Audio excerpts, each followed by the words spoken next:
Damn it. ఏంటిటా కుండబద్దలు కొడతా అత్త. నమస్కారం, కుండబద్దలు ప్రేక్షకులకి స్వాగతం. నేను గౌతమ్ కాటా. ఈ వీడియోలో నేను మీతో చెప్పాలనుకునే అంశం, జనసేన బీజేపీ తోటి తెగతెంపులు చేసేసుకుంటుందా? పవన్ కళ్యాణ్ ఆల్రెడీ ఆంధ్రప్రదేశ్ రాష్ట్రంలో టీడీపీ పార్టీతోటి పొత్తు పెట్టుకొని ఉన్నాడు. గత తెలంగాణ అసెంబ్లీ ఎన్నికల్లో కూడా బీజేపీ తోటి కలిసి పొత్తే ఉంది. అక్కడ వాళ్ళు ఏం పోటీ చేస్తారు, ఎంత పోటీ చేస్తారో తెలియకుండా సడన్గా ఈ పొత్తును ఉపయోగించుకొని బీజేపీ పార్టీ పవన్ కళ్యాణ్ని తీసుకెళ్ళి ఒక 9 సీట్లు ఏదో విధిలించినట్టుగా ఆయనకి ఒక 9 సీట్లు ఇచ్చి, దాంట్లో కూడా వాళ్ళు ఎక్కడ కావాలనుకుంటున్నారు, వాళ్ళు ఎక్కడ కోరుకుంటున్నారు, ఈ అంశాన్ని దేన్ని పరిగణలోకి తీసుకోకుండా 9 సీట్లు మీరు ఇదిగో ఇక్కడ పోటీ చేయండి అని చెప్పినట్టుగానే వాళ్ళతో పోటీ చేయించారు. ఆడేం జరిగింది అందరికీ తెలుసు. ఆ అసెంబ్లీ ఎన్నికలు అయిపోయిన తరువాత ఇప్పుడు తెలంగాణ బీజేపీ రాష్ట్ర అధ్యక్షుడు కిషన్ రెడ్డి ఒక విషయాన్ని చెప్పారు. ఏమిటి? వచ్చే పార్లమెంటు ఎన్నికలకి మేము ఒంటరిగానే బరిలోకి దిగుతున్నాము, ఎవరితోటి పొత్తు లేదు అని. మరి ఆంధ్రప్రదేశ్ రాష్ట్రంలో బీజేపీ జనసేనల పొత్తు ఎలా ఉంటుంది? అది రాష్ట్ర అధ్యక్షుడు చెప్పాడు కాబట్టి, అది కూడా తెలంగాణ రాష్ట్ర అధ్యక్షుడు కాబట్టి అది తెలంగాణ వరకే అని అనుకుంటారా? లేకపోతే ఇక్కడ ఆంధ్రప్రదేశ్ రాష్ట్రంలో పరిగణలోకి తీసుకోవాల్సిన 2 అంశాలు. ఇక్కడ అసెంబ్లీ ఎన్నికలతో పాటు పార్లమెంటు ఎన్నికలు కూడా కలిపి వస్తాయి. దాంతో పాటుగా ఈ అసెంబ్లీతోటే పాటుగా ఈ పార్లమెంటుకు కూడా వాళ్ళు ఏం నిర్ణయం తీసుకుంటారు? అసెంబ్లీ వరకు కలిసుండి కిషన్ రెడ్డి చెప్పినట్టుగా పార్లమెంట్ ఎన్నికల వరకు వేరుగా ఉంటారా? లేకపోతే పొత్తు అనేది ఇక్కడ కూడా తెగతెంపులు ఖరాఖండి చేసేసుకుంటారా అనే విషయం మీద ఇప్పుడు చర్చోపచర్చలు జరుగుతూ ఉన్నాయి. పవన్ కళ్యాణ్ ఇక్కడ ఆంధ్రప్రదేశ్ రాష్ట్రంలో ఆల్రెడీ టీడీపీ పార్టీ తోటి పొత్తు పెట్టుకున్నాడు. వాళ్ళిద్దరూ సీట్లని ఖరారు చేసుకునే విషయంలో వాళ్ళ పార్టీ అధ్యక్షులు, అంటే టీడీపీ పార్టీ అధ్యక్షుడైన చంద్రబాబు నాయుడు, జనసేన పార్టీ అధ్యక్షుడైన పవన్ కళ్యాణ్ ఇద్దరు మాత్రమే తేల్చుకునే అంశం అని వాళ్ళు ఆల్రెడీ చెప్పేయటం జరిగింది. ఇందులో వేరే ఎవ్వరు ఇంటర్ఫీర్ అవటం కానీ వేరే ఏమీ లేదు అనే విషయం చెప్పారు. కానీ ఇంతకు ముందు ఈ టీడీపీతో పొత్తు పెట్టుకునే విషయంలో పవన్ కళ్యాణ్ ఓ మాట చెప్పాడు. బీజేపీ నాయకులను కూడా ఒప్పిస్తాం, వాళ్లను కూడా తీసుకొస్తాం, అందరం కలిసే వెళ్తాం అని చెప్పిన తరువాత అనూహ్యంగా పవన్ కళ్యాణ్ తెలంగాణలో ఎంట్రీ ఇచ్చాడు. పొత్తు కూడా పెట్టుకుని బీజేపీ పార్టీతోటే పొత్తు కూడా పెట్టుకుని 9 సీట్లో పోటీ చేసి ఘోర పరాజయం పొందటం జరిగింది.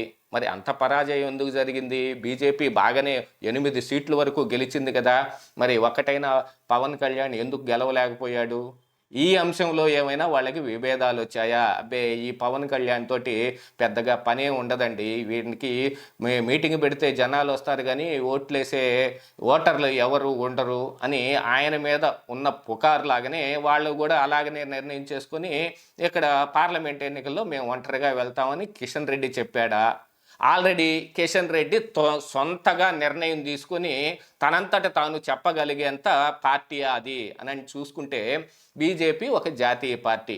ఏ నిర్ణయం అయినా సరే చిట్ట చివరకు ఒక మున్సిపాలిటీలో ఒక అభ్యర్థిని నిలబెట్టాలన్నా సరే అది పైనుంచి రావాల్సిన ఆర్డరే.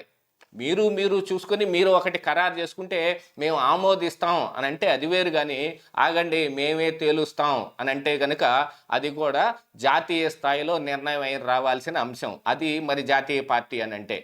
అలాంటిది పొత్తు విషయంలో కిషన్ రెడ్డి ఒక అడుగు ముందుకేసి తాను సొంతగా ఏమైనా చెప్పే అవకాశాలు ఉన్నాయా అని అంటే దరిదాపుగా లేనట్టే. కిషన్ రెడ్డి ఏ మాట చెప్పినా అది జాతీయ స్థాయిలో, నేషనల్ స్థాయిలో అది ఆమోదం పొందటం కానీ లేదా అక్కడి నుంచి వీళ్లకు ఆర్డర్స్ రావటం కానీ జరిగితేనే అలాంటివి చెబుతారు. మరి బీజేపీయే జనసేన పార్టీని కూడా రివీల్ చేసేసి వాళ్ళను కూడా రిలీవ్ చేసేసి మీ ఇష్టం వచ్చినట్టు మీరు చేసుకోండి, మనకి ఇంకా పొత్తు లేదు అని అంటారా? లేకపోతే ఇక్కడ ఆంధ్రప్రదేశ్ రాష్ట్రంలో ఇంకా జగన్మోహన్ రెడ్డి కోసం ఏదైనా ఒక ప్రయత్నం చేసి, అంటే తెలంగాణ ఎన్నికల్లో కూడా ఈ పొత్తు అంశం అక్కడే వచ్చింది. ఈ జనసేన పార్టీని తీసుకెళ్ళి ఆంధ్ర సెటిలర్స్ ఓట్ల కోసం కానీ లేకపోతే ఆంధ్ర ప్రాంతం నుంచి వెళ్ళి అక్కడ ఆల్రెడీ తెలంగాణ ప్రజలుగానే పరిగణించబడుతూ ఉన్న ఆంధ్రాతోటి ఉన్న సంబంధాల విషయంలో ఈయన ఏమన్నా ప్రభావితం చూపించగలడేమో అనే కదా ఆయనకి సీట్లు ఇచ్చింది. అందున కూకట్పల్లి లాంటి ఏరియాలో ఇచ్చారంటే మెయిన్గా కారణం అదే. ఇదంతా ఎందుకు చేశారు అని అంటే అప్పుడు బయటకు వచ్చిన పుకారు ఒకటి ఉంది. ఇదంతా కలిపి బీఆర్ఎస్ పార్టీకి లబ్ధి చేకూర్చటం కోసం, బీఆర్ఎస్ పార్టీ బీజేపీ యొక్క బి టీము కాబట్టి వాళ్ళకి లబ్ధి చేకూర్చటం కోసం ఇలాంటి వ్యవహారం ఒకటి నడిపారు అనేది అప్పుడు వచ్చిన పుకారు. మరి ఇక ఆంధ్రప్రదేశ్ రాష్ట్రంలో ఏం చేస్తారు? పవన్ కళ్యాణ్ సొంతగా ఏమన్నా నిర్ణయం తీసుకుంటాడా? బీజేపీ తోటి తెగ తెంపులే అని చెప్తాడా అనేది ఇప్పుడు చూడవలసిన అంశం. అయితే ఆల్రెడీ అవతల వైపు నుంచి చిన్నగా హింట్ రావటం మొదలుపెట్టింది. పవన్ కళ్యాణ్తో పొత్తు లేదు అనే విషయం చెప్పకుండానే చెప్పినట్టుగా అయ్యింది అనే విషయాన్ని చాలామంది రాజకీయ విశ్లేషకులు విశ్లేషిస్తూ ఉన్నారు. నిజంగానే తెలంగాణ పార్టీ వరకు అది ఈ జనసేన బీజేపీల పొత్తు పరిమితం అయితే గనుక మరి ఆంధ్రప్రదేశ్ రాష్ట్రంలో ఏం చేస్తారు? పవన్ కళ్యాణ్ నిర్ణయం ఎలా ఉండబోతోంది? ఇక్కడ అధ్యక్షురాలైన పురంధరేశ్వరి ఏం చేస్తారు? గత కొద్ది కాలంగా మనం చూసాం, పురంధరేశ్వరి జగన్మోహన్ రెడ్డి మీద చాలా ఎత్తున ఎగిరెగిరి పడ్డారు. ఆ తరువాత చిన్నగా ఆవిడ కూడా స్లో డౌన్ అయినట్టుగా కనిపిస్తూ ఉంది. ఎన్నికలు దగ్గరకు వస్తున్న తరుణంలో వాళ్ళు కూడా స్లో డౌన్ అయ్యారు. కాకపోతే మొన్న అంటే అందరూ అన్ని పార్టీల వాళ్ళు ఈసీ దగ్గరికి వెళ్ళి ఒకళ్ళ మీద ఒకళ్ళు కంప్లైంట్లు చేసుకున్నారు. అందులో బీజేపీ కూడా ఉంది. పురంధరేశ్వరి కూడా వెళ్ళి జగన్మోహన్ రెడ్డి మీద, వైఎస్ఆర్ పార్టీ సిపి పార్టీ మీద ఆవిడ కూడా కంప్లైంట్ చేయడం జరిగింది. అధికారంలో ఉన్న వాళ్ళు అధికారాన్ని ఉపయోగించుకొని దొంగ ఓట్లు చేస్తూ ఉన్నారు అనే దాని గురించి ఆవిడ అక్కడ కంప్లైంట్ చేశారు.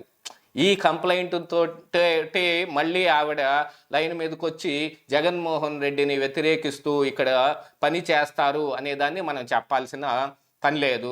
ఆ చెయ్యరు అనే ఒక బాటం లైన్ని ప్రజలందరూ ఆల్రెడీ అర్థం చేసుకున్నారు. ఎందుకంటే జగన్మోహన్ రెడ్డికి ఏం కావాలంటే అది చేయటం కోసం పైన ఒక ఇద్దరు ఉన్నారు. వాళ్ళు ఏం చెబితే బీజేపీ పార్టీలో అందరూ అదే చెయ్యాలి అని. మరి వాళ్ళ దగ్గర నుంచి కిషన్ రెడ్డికి ఏం సంకేతం వచ్చింది? జనసేనతోటి మనం ఎలా ఉండబోతున్నాం అనే సంకేతం ఏం వచ్చింది? అక్కడ పార్లమెంటు ఎన్నికల్లో పొత్తు లేనట్టయితే మరి ఇక్కడ పార్లమెంటు ఎన్నికలకి పొత్తు ఉంటుందా? ఆ విషయం అన్నా తేల్చాలి. అసెంబ్లీ ఎన్నికలకి పొత్తు లేదు అని అనుకుందాం, లేకపోతే మరి ఈ పార్లమెంటు ఎన్నికల వరకన్నా ఏమన్నా ఇక్కడ కూడా పొత్తు లేకుండా పోతుందా, లేకుండా పొత్తు ఉండే అవకాశం ఉందా అని అంటే మొత్తం అంతా ఒక పెద్ద కన్ఫ్యూషన్గా కనిపిస్తూ ఉంది. కాకపోతే బీజేపీ ఆడదలుచుకున్న ఒక పెద్ద గేమ్కి పవన్ కళ్యాణ్ ఏమన్నా అడ్డం రాబోతున్నాడా అనే అనుమానాలు ఏమన్నా పైన వచ్చాయా అనేది ఆలోచించాల్సిన విషయంగా కనిపిస్తున్నా ఇప్పుడు అంతగా పట్టించుకోవాల్సిన అవసరం లేదు అని అందరూ దాని గురించి చెప్తూ ఉన్నారు. కాకపోతే తేల్చుకోవాల్సింది మాత్రం పవన్ కళ్యాణే. ఆయన వదిలేసుకుంటే ఇక పొత్తు అనేది లేని అంశమే. మరి పవన్ కళ్యాణ్ ఏం చేయబోతూ ఉన్నాడు? రానున్న కాలంలో బీజేపీ తోటి తెగ తెంపులేనా? ఇదే ఈరోజు కుండబద్దలు.